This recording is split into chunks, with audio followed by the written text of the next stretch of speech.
Hello বন্ধুরা, আজকে থেকে 25 বছর আগের কথা। মুর্শিদাবাদের আনন্দপুর গ্রামের সেই জঙ্গলে রতন মাঝির সাথে ঘটে যাওয়া মর্মান্তিক সত্যি ভৌতিক ঘটনা।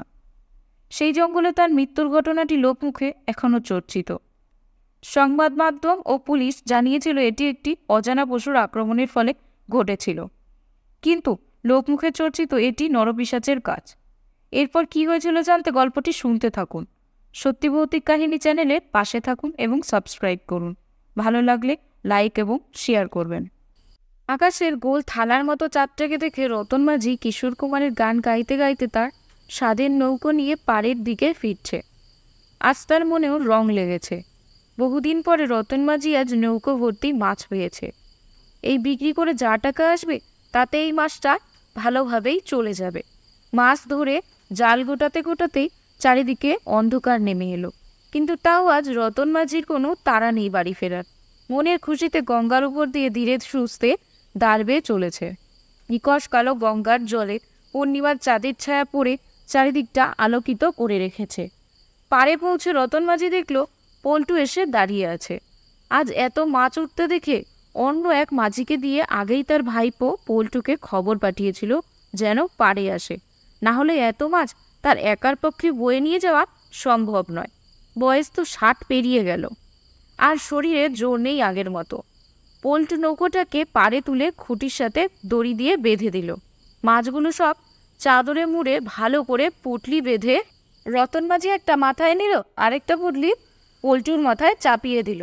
কাকা, তাড়াতাড়ি চলো, এতটা রাস্তা জঙ্গলের ভিতর দিয়ে যেতে হবে, অনেক রাত হয়ে গেছে বলে পল্টু রতন মাঝিকে তাড়া দিল। সামনে প্রায় 4 মাইল রাস্তা এক গভীর জঙ্গলের ভিতর দিয়ে চলে গেছে। সেই রাস্তা পেরিয়ে আনন্দপুর গ্রামের শুরু। তারপর আরও 1 মাইল গেলে রতন মাঝির বাড়ি। রাতে নানা রকম হিংস্র জন্তু জানোয়ারের ভয়ে এই জঙ্গল পেরোনোর সাহস গ্রামের কোনো লোকেই করে না। তার উপর গ্রামগঞ্জে যা হয়, ভূতের ভয় তো আছেই। বছর 20 আগে এই জঙ্গলে এক বুনো কুকুর আক্রমণ করেছিল রতন মাঝিকে। এই রকম এক রাতে মাছ ধরে ফেরার সময় সারা শরীর ক্ষতবিক্ষত হয়ে গেলেও শেষ পর্যন্ত লড়াই করে সেটাকে মেরে কাঁধে তুলে সেদিন বাড়ি ফিরেছিল রতন মাঝি। সেই ক্ষতের দাগ আজও আছে শরীরের, কিন্তু তারপর থেকে এই জঙ্গলের প্রতি ভয়টা চলে গেছিল রতন মাঝির। একমাত্র রতন মাঝি পারে রাতের অন্ধকারে এই জঙ্গলে পেরোতে। এক হাতে মাথায় মাছের পুটলিটা ধরা, আরেক হাতে একটা টর্চ জেলে আগে আগে রতন মাঝি চলছে গান গাইতে গাইতে, আর পিছনে পল্টু চলেছে ভয়ে ভগবানের নাম জপতে জপতে। তখন 2 মাইল রাস্তা প্রায় অতিক্রম করে ফেলেছে তারা জঙ্গলের ভিতর দিয়ে। হঠাৎ রতন মাঝি গান বন্ধ করে দাঁড়িয়ে গেল। কি হলো কাকা, আবার দাঁড়ালো কেন? পল্টু বেশ জোরেই বলে উঠল। সাথে সাথে রতন মাঝি মুখে আঙুল দিয়ে পল্টুকে চুপ করতে বলল। তারপর ফিস ফিস করে বলল, কোনো শব্দ শুনতে পেলি? একটা পায়ের আওয়াজ।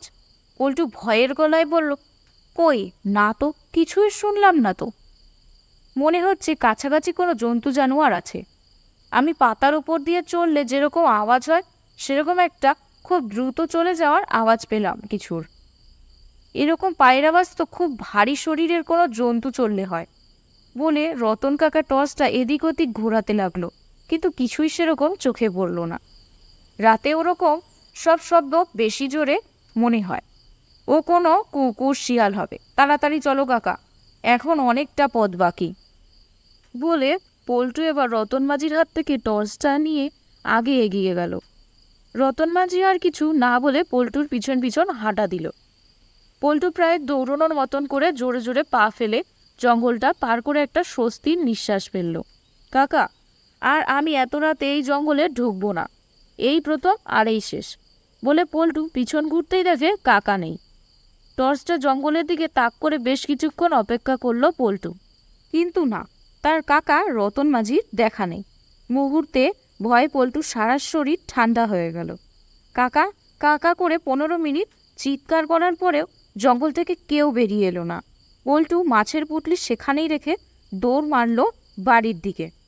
হাঁপাতে হাঁপাতে বাড়ি পৌঁছতেই রতন মাঝির বউ সন্ধ্যারানী বলে উঠল, কিরে পল্টু, হাঁপাচ্ছিস কেন? তোর কাকা কই? জানি না, আমার পিছন পিছনই তো আসছিল, কিন্তু জঙ্গল থেকে বেরিয়ে পেছন দিকে ফিরে তাকিয়ে কাকা নেই। কিছুক্ষণ অপেক্ষা করলাম, বেশ কয়েকবার কাকা কাকা বলে চিৎকার করলাম, কিন্তু কাকা দেখতে পেলাম না। বলে পল্টু কাঁদতে শুরু করলো। এ কি সর্বনেশে কথা! ওই জঙ্গল থেকে তোর কাকা বেরোয়নি? কে কোথায় আছো, শিগগিরই এসো! বলে পল্টুর কাকিমা চিৎকার করতে লাগলো। পাশের মন্দির চত্বরে বসে তখন গ্রামের বিশু, তপন, রানা আর কেষ্টা তাস খেলছিল।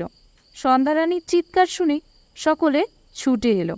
বিশু বলল, কি হয়েছে কাকিমা? আরে তোদের কাকা মাছ ধরে ওই জঙ্গল থেকে ফিরছিল, সাথে পল্টুও ছিল, কিন্তু এই হারামজাদা খেয়ালই করেনি যে তোদের কাকা পেছন থেকে আসছে না। প্রায় 1 ঘন্টা হয়ে গেছে, এখনও মানুষটা ফিরল না। আমার মন বলছে কিছু একটা অঘটন ঘটেছে। বলে রতন মাঝির বউও কাঁদতে শুরু করলো তারস্বরে।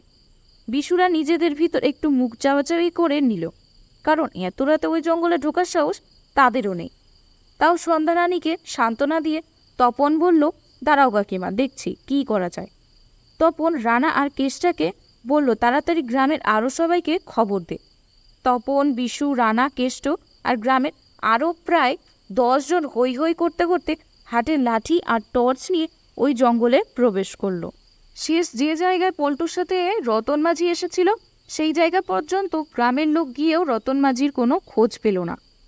শেষে সিদ্ধান্ত হলো কাল সকালে দিনের আলোতে খোঁজ করতে হবে, এখন আর খুঁজে কোনো লাভ নেই। ফেরার সময় বিশুরা স্থানীয় থানায় একটা নিখোঁজ ডায়েরি করে এলো। যদিও জানে পুলিশের সাথে সাহায্য পাওয়ার সম্ভাবনা কম, কারণ এই থানায় একজন বড়বাবু, একজন মেজবাবু আর 2টি মাত্র লাঠিধারী কনস্টেবল রয়েছে। তারা এই রাতে কোনো মতে ওই জঙ্গলে ঢুকবে না। বড়বাবু বলেই দিলেন কাল সকালের আগে কিচ্ছু করা যাবে না। সেই রাতটা সারা গ্রামের লোকই খুব উৎকণ্ঠার ভেতর কাটালো, কারণ রতন মাঝি আদ্যপান্ত একজন ভালো মানুষ ছিল, তাই তাকে সবাই ভালোবাসত। বিশেষ করে পল্টু নিজেকে ক্ষমা করতেই পারছিল না। বাবা মা মারা যাওয়ার পরে এই কাকাই তাকে আগলে রেখে বড় করেছে, আর আজ সে সাথে থাকা সত্ত্বেও কাকাকে হারিয়ে ফেলল। পরদিন সকালে থানার বড়বাবু সাথে 2 জন কনস্টেবল, বিশুরা আর গ্রামের প্রায় 30 জন লোক ঢুকলো সেই জঙ্গলে। প্রায় 2 ঘন্টা খোঁজাখুঁজির পরে পল্টু হঠাৎ চেঁচিয়ে বলে, ওই যে কাকার মাছের পুঁটলি পড়ে আছে ঝোপের ধারে। সাথে সাথে সবাই সেই দিকে ঝোপে ঝাড়ের ভিতর গিয়ে খুঁজতে শুরু করলো। মিনিট 5 পরেই প্রথমে একটা কাটা আঙুল নজরে আসে বিশুর। তারপরে আরও একটা সামনে এগোতেই সে এক ভয়ানক দৃশ্য, চারিদিকে চাপ চাপ রক্ত মাটিতে। এক বটগাছের নিচে একটা আধ খাওয়া পা আর কিছু মাংসপিণ্ড দলা হয়ে পড়ে আছে, আর রতন মাঝির মুন্ডুটা আটকে আছে এক ঝোপের উপর। চোখ দুটো বিস্ফারিত হয়ে খুলে আছে, তাতে আতঙ্কের ছাপ স্পষ্ট, যেন মরার আগে কোনো কিছু দেখে প্রচণ্ড ভয় পেয়েছিল। সেই দৃশ্য দেখে পল্টু সেখানেই মাথা ঘুরে পড়ে গেল। বেলটা 2 বার বেজেই থেমে গেল। দরজা খুলতেই অরুণ দাকের সামনে অমিত দাঁড়িয়ে। অরুণ মুখার্জি আর অমিত তালুকদার দুজনেই যাকে বলে ছোটবেলা থেকেই অন্তরঙ্গ বন্ধু। কলকাতার মানিকতলা এলাকার পাশাপাশি পাড়াতেই বাড়ি। অরুণ একটি কলেজের ইতিহাসের অধ্যাপক, আর অমিত হচ্ছে এক ইউনিভার্সিটির লাইব্রেরিয়ান। দুজনেরই বয়স 33 বছরের কাছাকাছি। দুজনের ভিতর মিলের চেয়ে অমিলই বেশি, তাই ঝগড়াও হয় কথায় কথায়। কিন্তু মিল শুধু 2 জায়গায়, আর সেটা হলো নতুন নতুন জায়গা এক্সপ্লোর করে দেখা আর অবিবাহিত থাকার দৃঢ় প্রতীক। এখানে যে সময়ের কথা বলা হচ্ছে তা 2001 সাল। কি ব্যাপার ভায়া, এত সকাল সকাল কি মনে করে? সকালের চাটাও তো এখনো খেয়ে উঠতে পারলাম না। বলে অরুণ দরজাটা খোলা রেখেই চায়ের কাপটা নিয়ে সোফায় এসে বসলো।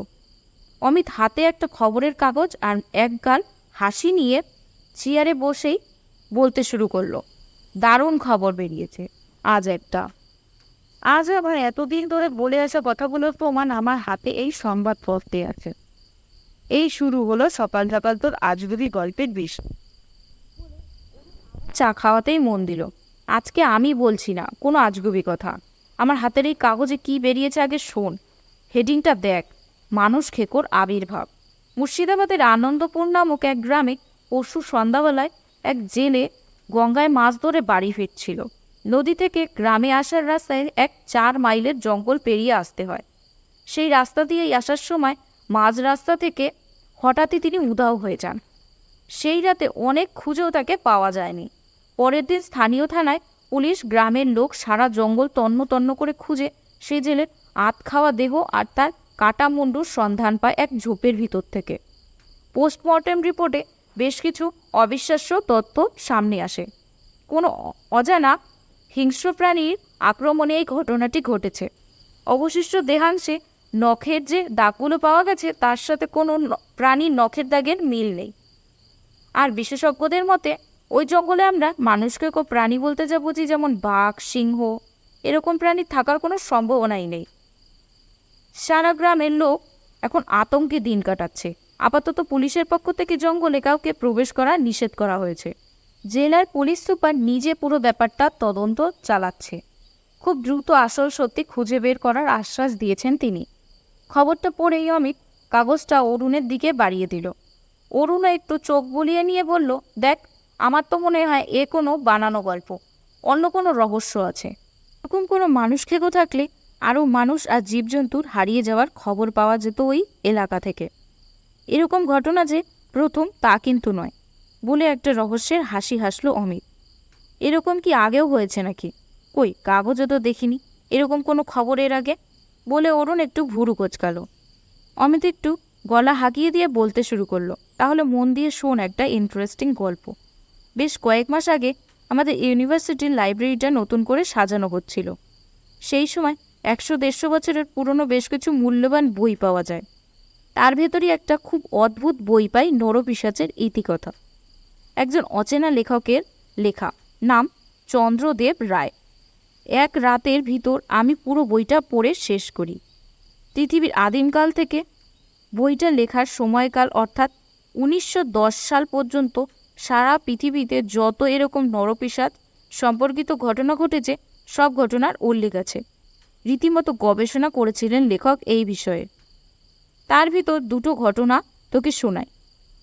এক, আজ থেকে প্রায় 244 বছর আগের পলাশির যুদ্ধের সময়কাল ঘটনা। সিরাজদৌল্লার হারের পর বেঁচে ফেরা সৈন্যরা তখন তাদের নিজের নিজের বাড়ি ফিরছেন।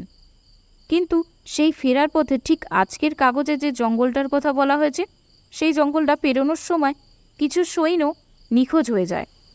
সেই নিয়ে সেই সময় খুব বেশি হইচই না হলেও কিছুদিন পরে জঙ্গলে গাছ কাটতে গিয়ে স্থানীয় এক গ্রামবাসী কিছু আধ খাওয়া দেহ, কাটা হাত পা, মুন্ডু দেখতে পায়। পোশাকগুলো যা পড়েছিল সেই সৈন্যের পোশাক। তারপর এই খবর রাষ্ট্র হতে বেশি দেরি হয়নি। চারিদিকে গ্রামে আতঙ্ক ছড়িয়ে পড়ে। ইংরেজদের কাছে এই খবর যায়। রবার্ট ক্লাইভ নিজে 3 জনের একটি টিম পাঠান এর কারণ অনুসন্ধানের জন্য, কিন্তু সেই টিমের 2 জনও নিখোঁজ হয়ে যান আর একজন কোনো রকমে বেঁচে ফেরেন। তিনি যা বর্ণনা করেন তাতে সকলেরই চক্ষু চরকগাছ হয়ে যায়। বিশাল দানব আকৃতির এক হিংস্র প্রাণীর সাক্ষাৎ পান তারা জঙ্গলের ভিতর। কালো লোমশ চেহারা, মানুষের মতো 2 হাত পা বিশিষ্ট, ছুরির মতো ধারালো দাঁত আর লম্বা লকলকে জিভ। অত্যন্ত ক্ষিপ্রতার সাথে তাদেরকে লড়াই করার কোনো সুযোগ না দিয়েই 2 জনকে তুলে নিয়ে চলে যায় এক গাছের উপর, আর 3 জন কোনো রকমে এক ঝোপের ভিতর লুকিয়ে পড়ে প্রাণ বাঁচানোর জন্য। পরে তিনি পালিয়ে আসেন। কিছুদিন সেই মানুষ খেকোর সন্ধান চালালেও লোকবলের অভাবে ইংরেজদের তরফ থেকে অনুসন্ধান কাজ বন্ধ করে দেওয়া হয়, আর এই ঘটনার কথাও চেপে দেওয়া হয় যাতে আর আতঙ্কের পরিবেশ তৈরি না হয়। তবে কানাঘুষোয় এই নরপিশাচের কাহিনী বেশ কিছুদিন আশেপাশের অঞ্চলে লোকমুখে ঘুরছিল। আর দ্বিতীয় ঘটনাটি ঘটে প্রথম ঘটনার ঠিক 100 বছর পরে এই জঙ্গলেই। আবারও সেই কিছু মানুষের মৃত্যু, আধ খাওয়া দেহ উদ্ধার হয় এই জঙ্গলের গভীর থেকে। এবারেও ইংরেজরা তদন্ত শুরু করে, তবে মাঝখানে তদন্ত করার পরেও কিছুই খুঁজে পায়নি তারা। তবে আবার নরপিশাচের কাহিনী জনমানসে বেশ আলোড়ন ফেলে দেয়। লেখকের মতে নরপিশাচরা হলো শয়তানের দাস। মাটির নিচে নরক থেকে তারা মাঝে মাঝে উঠে এসে এই ধরনের ঘটনা ঘটায় যাতে আরও বেশি মানুষকে মেরে নরকে টেনে নিয়ে গিয়ে শয়তানের দাসে পরিণত করা যায়। আজ পর্যন্ত পৃথিবীর বিভিন্ন প্রান্তে এরকম অনেক ঘটনার উল্লেখ পাওয়া যায় এই বইতে। অরুণ এতক্ষণ চুপ করে শুনছিল, আর চুপ করে থাকতে না পেরে বলে উঠল, তোর কি মনে হয় এসব স্বর্গ ও নরক বলে আদৌ কিছু আছে? আর আমি এ যাবৎকাল ভারতবর্ষে ইতিহাস নিয়ে গবেষণা করে চলেছি, কই কোথাও তো এ ধরনের ঘটনার কথা পড়িনি। বোঝাই যাচ্ছে লেখকও তোর মতো অতিরিক্ত কল্পনাপ্রবণ, তাই যা পেরেছে লিখেছে। শোন, অসম্ভব বলে কিচ্ছু হয় না। আমি আমার মনকে সবসময় খোলা রাখি, তোর মতন বায়াসড নই। আর শুধু বই নয়, তারপর 1920 সালে 22শে সেপ্টেম্বর তৎকালীন বহুল প্রচলিত এক খবরের কাগজেও এরকম একটা খবর বেরিয়েছিল এই জঙ্গলটা নিয়ে। দুজন ইংরেজ অফিসার লঞ্চে করে গঙ্গা দিয়ে কলকাতা থেকে ফারাক্কা দিকে যাচ্ছিল, কিন্তু তারপরে দুদিন কেটে যাওয়ার পরেও তারা নিজেদের গন্তব্যস্থলে না পৌঁছলে চারিদিকে খোঁজ শুরু হয় এবং শেষমেশ এই জঙ্গলের কাছে নদীর পাড়ে লঞ্চটিকে পরিত্যক্ত অবস্থায় পাওয়া যায়। ওই দুই ইংরেজ অফিসার, লঞ্চের চালক আর সহকারী, কারোরই কোনো চিহ্ন নেই। পরের 6 দিন পরে এই জঙ্গলে তল্লাশি করে কিছু কিছু দেহের অংশ পাওয়া যায়। প্রথম দিকে ইংরেজ শাসকরা এটাকে স্বাধীনতা বিপ্লবীদের কাজ ভাবলেও পরবর্তীকালে ফরেনসিক পরীক্ষার মাধ্যমে জানা যায় কোনো হিংস্র জন্তুর আক্রমণে মৃত্যু হয়েছে। দ্বিতীয় ধাপে আবার তল্লাশি অভিযান শুরু হয়, কিন্তু কোনো রকম জন্তুর পায়ের ছাপ মেলেনি। শুধু পাওয়া যায় এক অস্বাভাবিক বড় মানুষের পায়ের ছাপ। কিন্তু সেই প্রবল স্বাধীনতা সংগ্রাম চলছে। ইংরেজ শাসকরা সেই সময় ব্যস্ত হয়ে পড়ায় এই ঘটনাটিও শেষ পর্যন্ত ধামাচাপাই পড়ে যায়। তাহলে কি বুঝলে ভায়া? কথায় আছে জানো তো, যা রটে তা কিছু তো বটে। হ্যাঁ, এইটুকু বুঝলাম, কিছু তো একটা রহস্য আছে ওই জঙ্গলে। তবে তা নরপিশাচ কিনা সেটা আমি নিজের চোখে না দেখলে বিশ্বাস করব না, বলে অরুণ সোফা থেকে উঠে গেল।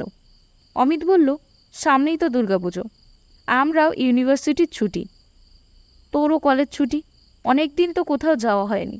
হয়ে যাক তাহলে একটা মুর্শিদাবাদ ট্যুর, হ্রদ দেখাও হবে, কলা বেচাও হবে।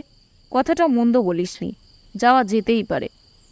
হাজারদুয়ারিতে একবার সিরাজদৌল্লার ইতিহাসটাও আমার ঝালিয়ে নেওয়া যাবে, আর তোর এই গল্পটাও যে আজগুবি সেটাও প্রমাণ করা যাবে। এই বলে হো হো করে হাসতে শুরু করলো অরুণ। রাত 10:30টায় প্রায় 30 মিনিট দেরিতে ভাগীরথী এক্সপ্রেস মুর্শিদাবাদ স্টেশনে এসে পৌঁছালো। অমিত আর অরুণকে ট্রেন থেকে নামতে দেখেই সাজিদ একগাল হাসি দিয়ে এগিয়ে গেল। স্যার কেমন আছেন? অরুণের উদ্দেশ্যে কথাটা বলেই সাজিদ ঝটপট তার হাত থেকে ব্যাগটা নিয়ে নিল। সাজিদ অরুণের কলেজের ছাত্র, শব্দ ইতিহাসে মাস্টার্স পাশ করেছে, মুর্শিদাবাদেই বাড়ি, হাজারদুয়ারির কাছে। আরে একটাই তো ব্যাগ, আমি নিয়ে যেতে পারবো। অরুণ একটু অপ্রস্তুত হয়ে পড়ল। আরে স্যার, এত কিন্তু কিন্তু করবেন না। অমিতকে দেখিয়ে অরুণ বলল, তোমার সাথে আলাপ করিয়ে দিই, এ আমার বন্ধু অমিত, হাওড়া ইউনিভার্সিটির লাইব্রেরিয়ান। নমস্কার স্যার, আমি সাজিদ। আপনার কথা এর আগে 2-1বার অরুণ স্যারের মুখে শুনেছি। আপনি তো অজানা কাল্পনিক প্রাণীদের নিয়ে গবেষণা করেন।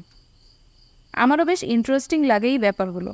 বাহ, তাহলে দেখো অরুণ, আমার আরেকজন পার্টনার পেয়ে গেলাম, বেশ মজা হবে। তবে এখন খিদেতে পেট চৌ চৌ করছে, বলে আমি পেটে হাত বোলাতে লাগলো। হাসতে হাসতে সাজিদ বলল, হ্যাঁ হ্যাঁ চলুন, বাইরের টোটো দাঁড়িয়ে আছে, বাড়িতে মা খাবার নিয়ে রেডি। তোর এই খাই খাই ভাবটা আর গেল না। বিরক্তিকর চোখে অমিতের দিকে কটমট করে তাকালো অরুণ। সেদিন রাতে সাজিদদের বাড়িতে চিকেন আর রুটি দিয়ে জম্পেশ খাওয়া দাওয়া হলো। বুঝলে সাজিদ, বহুদিন পরে এরকম সুস্বাদু চিকেনের ঝোল খেলাম, মন ভরে গেল, বলেই একটা বড় ঢেকুর তুলল অমিত। তুই কি এখানে খেতে এসেছিস? নিজেই নরপিসাজ করে লাগালি, আর এখন খাওয়া নিয়ে ব্যস্ত। অরুণের বিরক্তি চরমে উঠে গেল। অরুণকে খেপে যেতে দেখে অমিত এবার একটু সিরিয়াস হয়ে গেল। সাজিদ কৌতূহলী হয়ে জিজ্ঞেস করল, কিসের নরপিসাজ স্যার? আরে আর বলো না, কাগজে কি নাকি বেরিয়েছে এখানকার আনন্দপুর গ্রামকে নিয়ে। তার উপর ভিত্তি করে আমার এই বন্ধুটি বিগত 200 বছরের ইতিহাস তোলপাড় করে ফেলল। এর আগেও নাকি এই জঙ্গলে এরকম মানুষ খাওয়ার ঘটনা ঘটেছে। এক নরপিসাচ রয়েছে এই জঙ্গলে, সব বুঝরু কি ব্যাপার। আমার নিজের তো প্রধান উদ্দেশ্য হাজারদুয়ারির ইতিহাসটা আরেকবার ঝালিয়ে নেওয়া, তবে অমিত ওই নরপিসাচ নিয়ে গবেষণা করতে এখানে এসেছে, বলে হাসতে লাগলো অরুণ। সাজিদ শুনে একটু গম্ভীর হয়েই বলল, অমিত স্যার কিন্তু কথাটা খুব একটা খারাপ বলেনি, ওই জঙ্গল নিয়ে কিন্তু অনেক রকম রটনাই আছে চারিদিকে। শেষে সাজিদ, তুমিও? তোমার তোমার তো যথেষ্ট যুক্তিবাদী ছেলে বলে জানি। তুমি এই পাগলদের দলে ভিড়লে? অরুণ বেশ অবাক হয়েই বলল, স্যার, আমি ওইসব নরপিশাচের কথায় বিশ্বাস করি না, তবে কিছু একটা গণ্ডগোল আছে ওই জঙ্গলটায়। আমি আমার দাদুর মুখেও শুনেছি, শয়ে শয়ে বছর ধরে এই জঙ্গলটা নিয়ে অনেক গল্প তৈরি হয়েছে। কোনটা সত্যি কোনটা মিথ্যে তা অবশ্য জানি না। আগে তো শুনেছি জঙ্গলটা আরও বিরাট এলাকা জুড়ে বিস্তৃত ছিল, এখন এর পরিধি অনেক ছোট হয়ে গেছে। অমিত সাথে সাথে বলে উঠল, আচ্ছা, ইতিহাসের কথা না হয় ছেড়েই দিলাম, বর্তমানে যে একজনের মৃত্যু ঘটল তার কি ব্যাখ্যা দেবে তুমি অরুণ? পোস্টমর্টেম রিপোর্টে তা পরিষ্কার লেখা, একটা অজানা কোনো প্রাণীর আক্রমণে এটা হয়েছে। পুলিশও এখনো পর্যন্ত কিছু বের করতে পারেনি। সাজিদ একটু অবাক হয়ে অমিতকে বলল, একটা মৃত্যু কোথায়? দুটো তো। অমিত চমকে উঠে বলল, বলো কি? কাগজে তো একজনের কথাই লেখা আছে। সাংবাদিকরা তো ওরকমই। ওই আনন্দপুর গ্রামের প্রায় 5 কিলোমিটার দূরে এক মাতাল মধ্যবয়স্ক লোক নেশার করে জঙ্গলের ভিতর সবার নজর এড়িয়ে ঢুকে গিয়েছিল দুপুরবেলা। তারপর আর কোনো খোঁজ নেই তার। পুলিশ এখন আর সাহস করে জঙ্গলে ঢুকছে না। ধরে নেওয়া হয়েছে তার ওই একই পরিণতই হয়েছে। অরুণ এবার একটু গম্ভীরভাবেই বলল, তার মানে ব্যাপারটা বেশ রহস্যময় হয়ে উঠেছে মনে হয়। তাহলে দেখলে তো, ব্যাপারটা মোটেও সহজ নয়, যথেষ্ট জটিল। আমার দৃঢ় বিশ্বাস ওই জঙ্গল কোনো সাধারণ জঙ্গল নয়। ওই জঙ্গলেই কোথাও না কোথাও আছে নরকের প্রবেশপথ। বলেই খুব সিরিয়াস হয়ে গেল অমিত। সাজিদ প্রশ্ন করল, নরকের প্রবেশপথ মানে?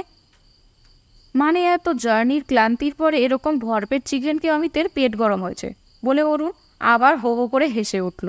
অমিত বেশ রেগে গিয়েই বলতে শুরু করলো, দেখ অরুণ, এসব নিয়ে একদম ফাজলামো করবি না। তুই কি জানিস এই পৃথিবীতে এরকম 7টা নরকের প্রবেশপথ আছে, যাকে ইংরেজিতে বলা হয় 7 গেটস অফ হেল। এগুলো বহু শিক্ষিত মানুষরাও বলে গেছেন, নয়তো লিখে গেছেন তাদের বইতে। এই পৃথিবীর ঠিক নিচেই রয়েছে আরেক পৃথিবী। সেই পৃথিবী ভীষণ ভয়ঙ্কর। সেখানে জ্বলন্ত আগুন কখনো নেবে না, সারাক্ষণ তীব্র আর্তনাদে চারিদিক আন্দোলিত হচ্ছে। সেই পৃথিবীকেই বলা হয় নরক। কথিত আছে সেই নরক থেকে মাঝে মাঝে নরপিশাচরা উঠে এসে তাদের উদর তৃপ্তি করে আর মৃত মানুষের আত্মাকে টেনে নিয়ে যায় নরকে। সব ধর্মেই এর উল্লেখ আছে। সাজিদ চোখ বড় বড় করে বলল, শুনেই তো কীরকম ভয় লাগছে স্যার। এবার আর কল্পনার ফানুস না উড়িয়ে শুয়ে পড়া যাক। কাল সকাল সকাল হাজারদুয়ারির উদ্দেশ্যে বেরিয়ে পড়তে হবে বলে অরুণ শুয়ে পড়ল। অমিত আর সাজিদ আরও কিছুক্ষণ গল্প করে শুতে চলে গেল। হাজারদুয়ারি দেখে বেরিয়ে অরুণ অমিতকে জিজ্ঞেস করলো, আচ্ছা বলতো, এই 1000টা দরজার ভিতর কটা দরজা নকল? কিছুক্ষণ মাথা চুলকে অমিত বলল, এই রে, ভুলে গেছি। সাজিদ সাথে সাথে বলে উঠল, স্যার, 100টা। Very good. বুঝলি অমিত, আগে যে ইতিহাসটা চোখের সামনে রয়েছে সেটা নিয়ে পড়াশোনা কর, অনেক কিছু জানার আছে। অমিত কোনো উত্তর না দিয়ে সাজিদকে বলল, ভাই সাজিদ, এখান থেকে ওই আনন্দপুরের জঙ্গল কত দূরে? খুব বেশি দূর নয়, মাত্র 22 কিলোমিটার। যাবেন তো চলুন ঘুরে আসি, সাজিদ বেশ উৎসাহের সাথেই বলল। অরুণ একটু খোঁচা মেরে বলল, এর সাথে বেশি তাল মিলিও না সাজিদ, পাগল হয়ে যাবে। অমিত রেগে গিয়ে গটগট করে এগিয়ে গেল। আনন্দপুর গ্রামে যখন অমিতরা পৌঁছল দুপুর তখন 12টা।